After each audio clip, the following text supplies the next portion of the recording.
Είδε το κάστρο, Άγγελο. Το κάστρο Άγγελο δεξιά μας, ο Αρχάγγελος Μιχαήλ, με ανοιχτά τα φτερά του, βάζει στο σπαθί στη θήκη του, από το όραμα αυτό. Και δίπλα έχει μια καμπάνα, βλέπετε αυτό που λέει για ποιον χτυπάει η καμπάνα. Εκεί πάμε στο κάθε αγροφυλάκιο, πλωστάσιο, φυλακές. Εδώ φυλάξαν τον Γαλιλαίο, εδώ τον Τζορντάνο Μπρούνο. Εδώ στην απέναντι Τόσκα των αγαπημένων της Τόσκα. Αυτό είναι ένα στάφος, το Τίβερης είναι. Τίβερης.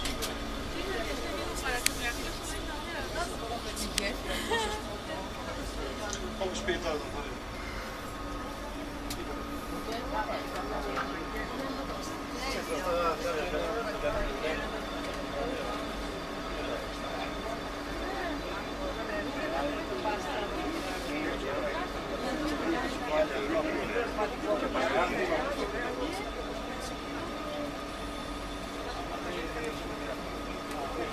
Λοιπόν, σε λίγο θα κατεβούμε, θα φύγουν τα παιδιά να πάνε να κάνουν την άδεια και θα με ακολουθήσετε, εντάξει.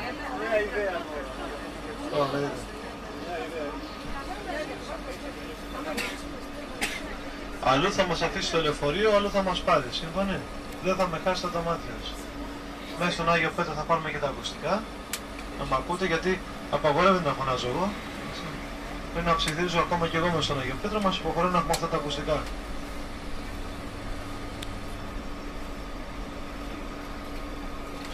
Να ο Άγιος Πέτρος στα αριστερά μας.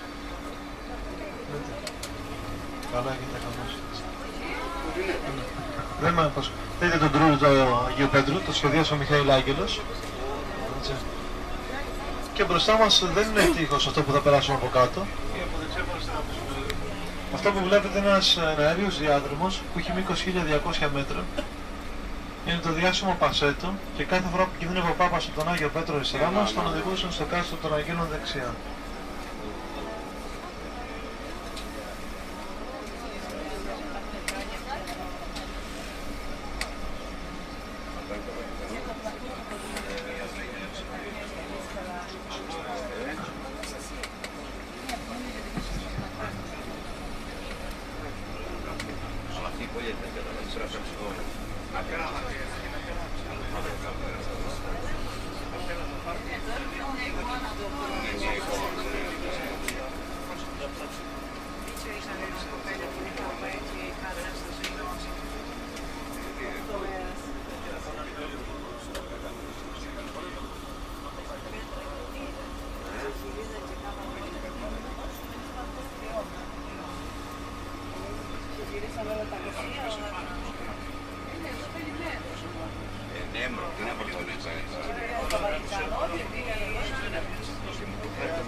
Όχι, στη Βιέννη, εδώ θα μείνω, εδώ θα μένω με τους άλλους.